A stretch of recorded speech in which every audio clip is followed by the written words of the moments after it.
China may find it difficult to increase its influence in the Middle East because of the diplomatic dispute between Qatar and its neighbors.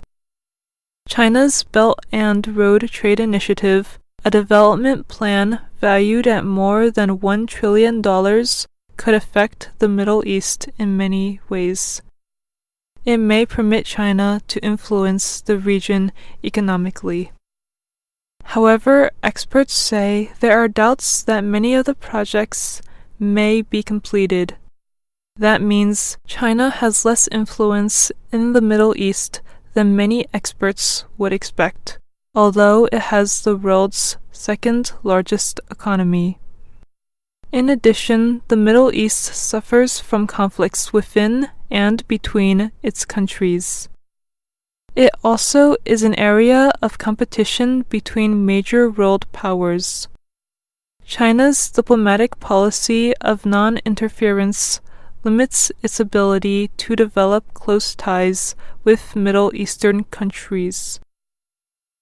Recently, Saudi Arabia, the United Arab Emirates, Bahrain, and Egypt cut diplomatic ties with Qatar. Those nations may also cut air and sea traffic because they believe Qatar is supporting terrorism. Qatar denies this. The United Arab Emirates has threatened economic restrictions against Qatar, while Bahrain has said all options are on the table. The U.S. and Kuwait have tried to prevent further intensification of the dispute. Some say China needs to make changes to its non-interference policy to increase its economic power in the region. They want China to be more active there. Experts say the dispute between Qatar and its Gulf neighbors will cause problems for Belt and Road trade deals in the region.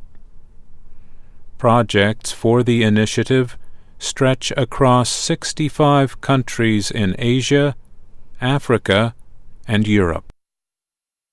Li Guofu is a senior research fellow at the China Institute of International Affairs. He said, China is not in a rush to mediate conflicts in the Middle East. He said, China believes Gulf nations are willing to solve their differences. He also said, the projects China has proposed can help Middle Eastern countries work together. He added, in this regard, I think China is already playing an active role there. Wu Sike is a former special diplomat for China to the Middle East. Wu said, China's cooperation with the region has deepened, partly because of the Belt and Road Trade Initiative. Kuwait's proposed Silk City is part of that effort. It will help connect Europe and Asia. Kuwait plans to invest $130 billion on the proposed northern city. It will help connect Europe and Asia. Kuwait plans to invest $130 billion on the proposed northern city. Wu said in May that China is turning to investments supporting trade and manufactured goods in the Middle East. China's earlier investments focused on energy. Half of China's imported oil comes from the region. Wang Tufa, an economics professor from the National Taipei University, said China will place its interests in the region before its political role. He said this is the case although the Belt and Road Initiative expands its international influence. Wang told VOA that the initiative has strategic value since it lets China compete with the economic or political power of the U.S. but China's willingness to help the Middle East depends on whether it thinks economic interest is its first concern. Carrie Brown is with the Asia program at Chatham House, a foreign policy research group based in London.